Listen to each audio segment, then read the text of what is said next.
नमस्कार, आप देख रहे हैं डिबेट लाइव। मैं हूं आपके साथ अनुराग दीक्षित। इस सवाल के साथ कि अन्नदाता के नाम पर क्या सियासत काम पर है, इस मुद्दे पर बात करने के लिए खास पैनल हमारे साथ जुड़ चुका है। हमारे साथ किशनवीर चौधरी साहब हैं, आप अध्यक्ष हैं भारतीय कृषक समाज के। हमारे साथ अनुराग भदौरिया साहब जुड़ रहे हैं, आप समाजवादी पार्टी के प्रवक्ता हैं। और मेरे साथ स्टूडियो में मौजूद है मास्टर शिवराज सिंह जी, आप अध्यक्ष हैं भारतीय किसान यूनियन लोक शक्ति के। आप तीनों का बहुत बहुत स्वागत। चर्चा की शुरुआत अनुराग भदौरिया आपसे। आप लगातार सोशल मीडिया पर एक के बाद एक पोस्ट कर रहे हैं। सवाल यही है कि क्या किसानों के नाम पर एक बार फिर सिर्फ और सिर्फ सियासत हो रही है? देखिए, जय जवान जय किसान। इस देश के अंदर में किसान हमारा अन्नदाता है। किसान अपनी धरती का पेट चीर के हम लोगों के लिए अन्न पैदा करता है। इस तपती हुई धूप हो, चाहे बारिश हो, चाहे कड़ाके की ठंड हो, वो किसान देश का पेट भरता है। और वो किसान अगर अपनी मांगे मांग रहा है तो सरकार को मानने में क्या दिक्कत है? सरकार मान ले मांगे। भाई, किसान के साथ अन्याय, पूंजीपतियों के साथ कोई अन्याय नहीं होता। उनका तो लाखों करोड़ का जो कर्जा है बट्टे खाते में डाल दिया जाता है। लेकिन किसान के एमएसपी की गारंटी के लिए, किसान की इनकम बढ़ जाए, किसान को अपनी लागत का 1.5 गुना मूल्य मिल जाए या लागत का दाम मिल जाए, तो इसके लिए सरकार को दिक्कत क्या है? मुझे ये नहीं समझ में आता है। भाई, सरकार, भाई किसान क्या मांग रहा है? किसान तो यही मांग रहा है कि मेरी लागत एमएसपी की। लेकिन अनुराग भदौरिया, सवाल यहाँ पर सिर्फ सियासत का हो रहा है। प्रीति पांडे हमारे साथ जुड़ चुकी हैं, पॉलिटिकल एनालिस्ट हैं। और अनुराग भदौरिया, आप तो देखिए मूलतः किसान भी हैं सर, आप तो लगातार खेत और बाग और तमाम चीजों की बात करते हैं। 2006 में स्वामीनाथन आयोग की रिपोर्ट सामने आई थी, 2006 में। 2012 से 2017 तक देश के सबसे बड़े सूबे में आप ही की पॉलिटिकल पार्टी सत्ता में थी। क्या आप ईमानदारी से कह सकते हैं कि हाँ, हम स्वामीनाथन आयोग की सिफारिशों के आसपास पहुंच पाए थे 5 साल में?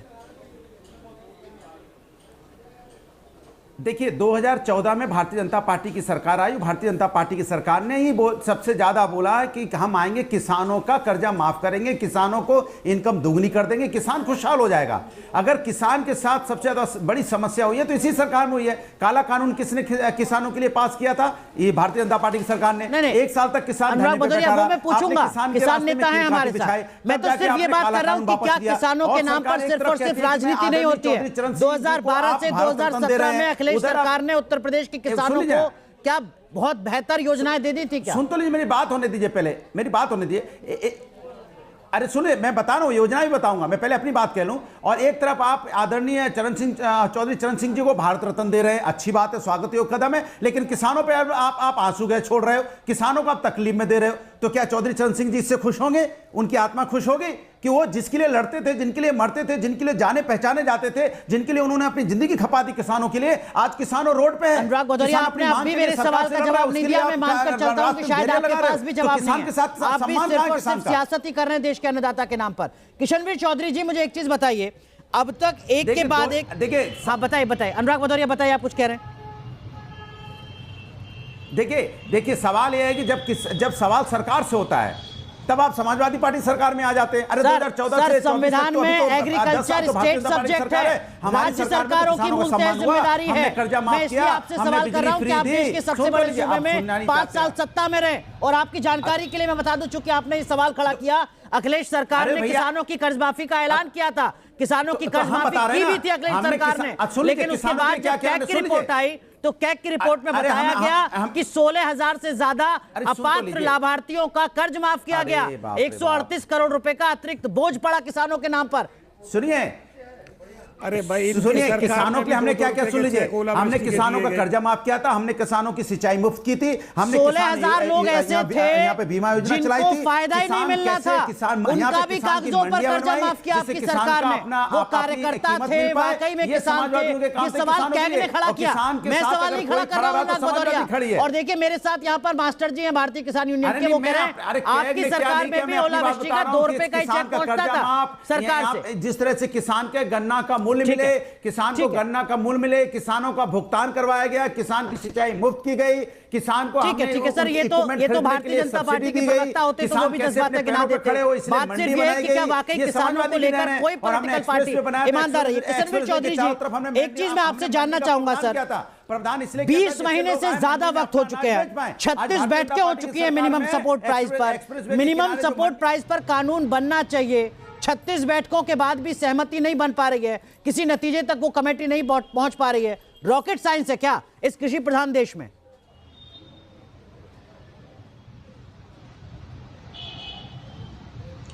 देखिए अनुराग जी, आपने जो सवाल रखा है वो बहुत सही सवाल है आपका। इसमें बाजार का अपना परिस्थितियां हैं और जो एपीएमसी की मंडियां हैं वो प्रदेश सरकारों के अधीन आती हैं, प्रदेश सरकारें उनको लाइसेंस देती हैं। जो परेशानियां हैं ना, उनकी समाधान करने की जरूरत है।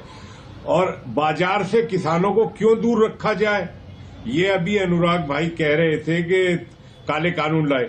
अरे अगर बाजार को आप ऐसे ही बंद रखना चाहते हो, मंडी के हवाले किसानों को शोषण लुटवाना पिटवाना चाहते हो, तो एमएसपी क्या करेगा? क्या केंद्र सरकार, क्या दुनिया की कोई सरकार खुद खरीदेगी? बाजार में ही तो माल बिकना होगा। और बाजार में जब रेट नीचे हो तो सरकार को मार्केट इंटरवेंशन स्कीम को लागू करना होता है। आप किसान को बचाने के लिए सरकार ने देश में 10,000 एफपीओ के गठन करवा रही है। कम से कम सरकार ने अभी नया सिस्टम किया है, जो प्राइमरी एग्रीकल्चर सोसाइटी की उनको। मैं बोलिए। देखिए चौधरी साहब, मैं बस इतना कह रहा हूं, बाजार में उनका सामान बिके, लेकिन उनकी एमएसपी की गारंटी तो मिल जाए। कम लागत का कम से कम इतना मूल्य हमें मिलेगा। रिपोर्ट के अनुसार कम से कम इतना मिलेगा। माने 1.5 गुना तो मिलेगा में भी तय नहीं हो पा रहा। क्या उस देश में, जिस देश में हम बचपन से पढ़ते आए कि भारत तो कृषि प्रधान देश है? मैं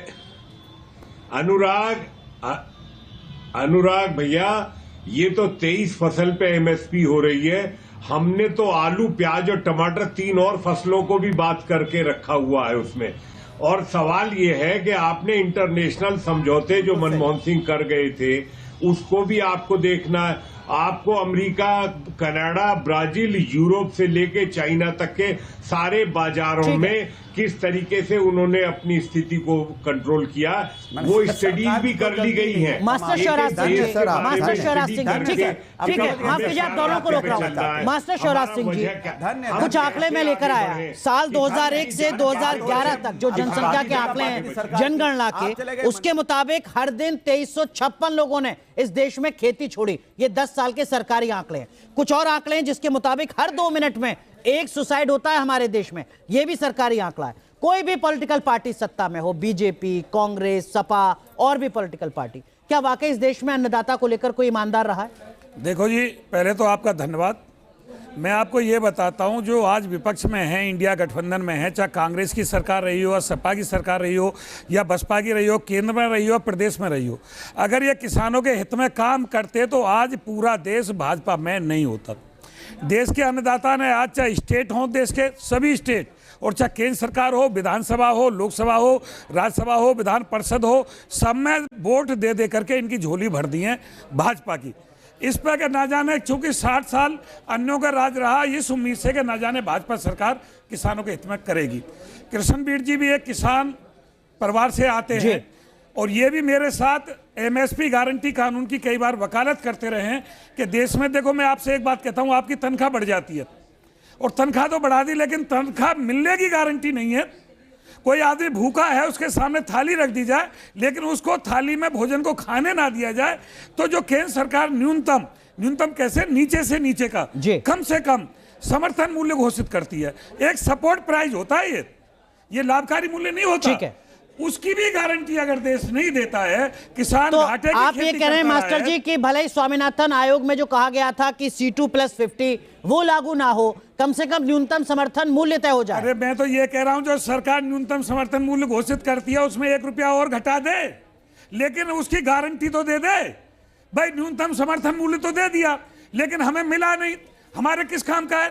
हमें भूख लग रही है, भोजन की थाली सामने लग रही है, लेकिन हम उसे खा नहीं पा रहे, तो हमारा पेट तो नहीं भरेगा। बिल्कुल। और 1 रुपया घटा दे, लेकिन जो भी न्यूनतम समर्थन मूल्य सरकार घोषित करे वो किसान की झोली में जाए। प्रीति पांडे, क्या आपको, सुनो, दलालों की झोली में ना जाए। प्रीति पांडे, क्या आपको इसमें दिक्कत नजर आती है? क्या वजह हो सकती है कि यहाँ पर किसान यूनियन के नेता कह रहे हैं कि साहब 1 रुपया कम दे दो, लेकिन तय कर दो कम से कम? जी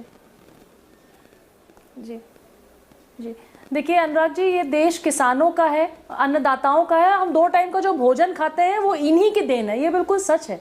लेकिन मेरा सिर्फ ये कहना है, देखिए मैं खुद उत्तर प्रदेश आजमगढ़ जिले से आती हूँ, मेरे बाप दादा ने आज तक खेती का ही काम किया है, लेकिन मेरा सिर्फ एक सवाल है और देश के युवा होने का नाते ये सवाल मेरा उन सब से है जो सड़कों पे आज हैं।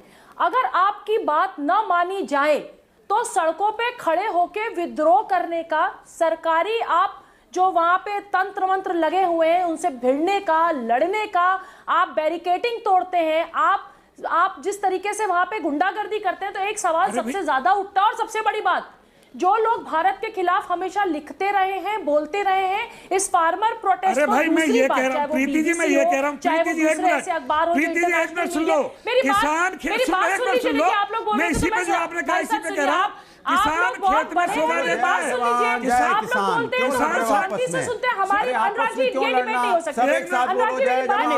प्रीति जरा बात सुन लीजिए, प्रीति बात सुन लीजिए, प्रीति बात सुन लीजिए। सब लोग बोलते हैं अनुराग जी, प्रीति ये सवाल देखिए, सवाल भी किसानों के धैर्य का भी होगा ना।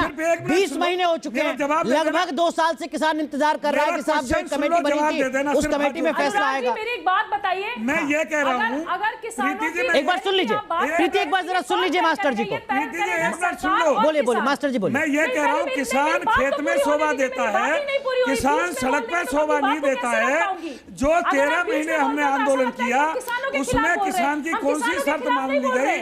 जो सरकार ने हमसे वादे किए, एमएसपी पे कमेटी बनाई गई। आपने अपनी पूरी बात सुन लीजिए, बोलिए बोलिए बोलिए प्रीति बहन, कंप्लीट कीजिए। वो कह रहे हैं कि कब तक हमारे धैर्य का इम्तिहान लिया जाएगा। सिंपल एक सवाल पूछ रही हूँ कि जिनकी बातें, अनुराग जी, इस देश में स्टूडेंट्स भी हैं, महिलाएं भी हैं, बहुत सारी सरकार की ऐसी पॉलिसीज हैं जो लोगों को नहीं पसंद आ रही हैं। सब सड़कों पे आ जाएं, सब बैटिंग तोड़ने लगे, हजारों लाखों की संख्या में जाके वहां पे मारपीट करने लगे। हम ये एग्जांपल सेट कर रहे हैं, हम ये बोल रहे हैं नहीं है बस की तो सत्ता छोड़ दो भाई, सत्ता छोड़ दो, नहीं है देश चलाना। अगर देश चलाना बस की नहीं है तो सत्ता छोड़ दो, हाथ खड़े कर दो। हमारे बस की किसान का भला करना नहीं है, आप हाथ खड़े कर दो।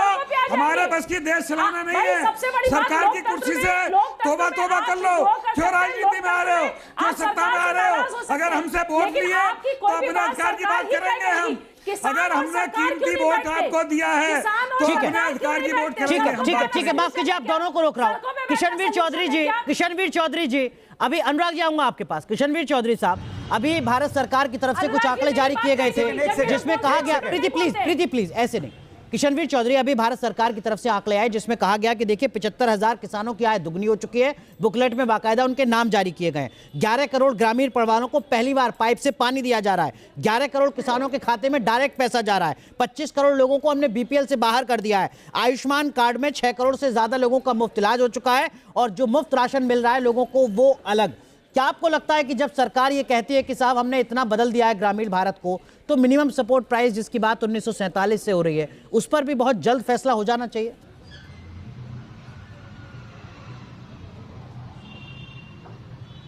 हाँ, मैं आपसे सहमत हूं, लेकिन इसमें एक परेशानी ये है कि इन्होंने किसान संगठनों के नाम पर विरोध किया बाजार खोलने का।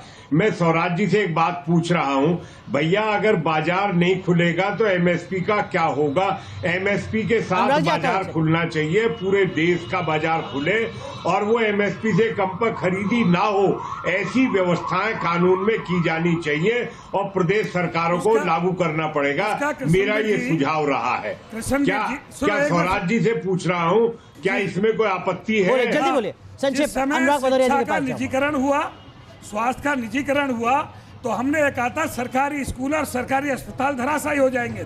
तो उन्होंने, सरकार ने ये कहा हम प्राइमरी स्कूल बंद नहीं कर रहे, हम जो जिला अस्पताल है उनको बंद नहीं कर रहे, वो सुचारू रूप से चलते रहेंगे।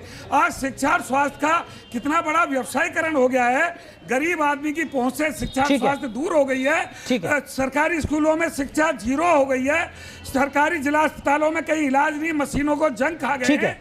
वही हालत इसकी होती कि छोटे छोटे आढ़ती भाग जाते अपना व्यापार बंद करके और बड़ी मछली छोटी मछली को खा जाती है और किसानों के साथ शोषण करते सरमाएदार। नहीं, वो तो हमने दौर देखा है। किशनवीर चौधरी साहब भी उतरे रिटेल में एफडीआई के खिलाफ। स्थिति ये है जी, संक्षेप में किशनवीर जी, संक्षेप में अनुराग भदौरिया के पास जाऊंगा। देखिए, कंप्लीट कीजिए। अनुराग जी आता हूँ। मेरा ये कहना, अनुराग जी, अरे मैं बोल लूं अपनी बात, मैं आ रहा हूँ अनुराग जी आपके पास। किशनवीर जी कंप्लीट कर लीजिए 10 सेकंड। बात ये है, सबसे बड़ी दिक्कत ये आ रहे है, हो आप सबसे बड़ी दिक्कत यह है कि जब आप एपीएमसी पर ही रहेंगे निर्भर, तो एपीएमसी पर कैसे कानून थोप देगा केंद्र सरकार? ठीक है। ये एक समस्या सामने आ रही है। ठीक है, लेकिन फेडरल स्ट्रक्चर में कोई रॉकेट साइंस भी नहीं है सर। तब जबकि आधे से ज्यादा राज्यों में एक ही पॉलिटिकल पार्टी सत्ता में हो। अनुराग भदौरिया, फाइनल कमेंट, क्या सिर्फ और सिर्फ राजनीति होगी किसानों पर एक बार, या उनको मिनिमम सपोर्ट प्राइस मिल पाएगा? अनुराग भदौरिया, एफपीओ को और पैक्स का इन्वॉल्वमेंट। केवल अनुराग भदौरिया। देखिए मैं तो कह रहा हूं यहाँ 4 लोग बैठे हैं और सभी किसान, हम लोग 4 लोग बैठे हैं, सभी लोग किसान के हित की बात कर रहे हैं।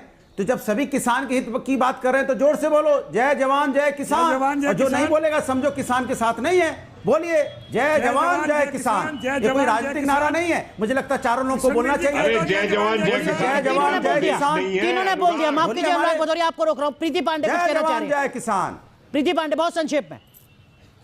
मैं अनुराग जी सिर्फ एक ही चीज, किसान के साथ पूरा देश खड़ा है। लेकिन ऐसा क्यों होता है कि चाहे 2022 का चुनाव हो चाहे 2024 का, इसी समय ये सब चीजें क्यों होती हैं? ठीक है, आप कहाँ किसान के साथ खड़े हैं? आप तो आंसू के चला रहे हैं किसान के ऊपर में,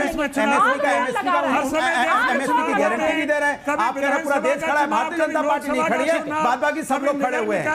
भारतीय जनता पार्टी नहीं खड़ी है ना, भारतीय जनता पार्टी की सरकार खड़ी है। आप कह रहे हैं कि इसका चुनाव से कोई लेना देना नहीं है, लेकिन एक तबका है जिसके जहन में ये सवाल जरूर खड़ा हो रहा है। बहुत बहुत शुक्रिया आप सभी का डिबेट लाइव में जुड़ने के लिए और अन्नदाताओं से जुड़े इस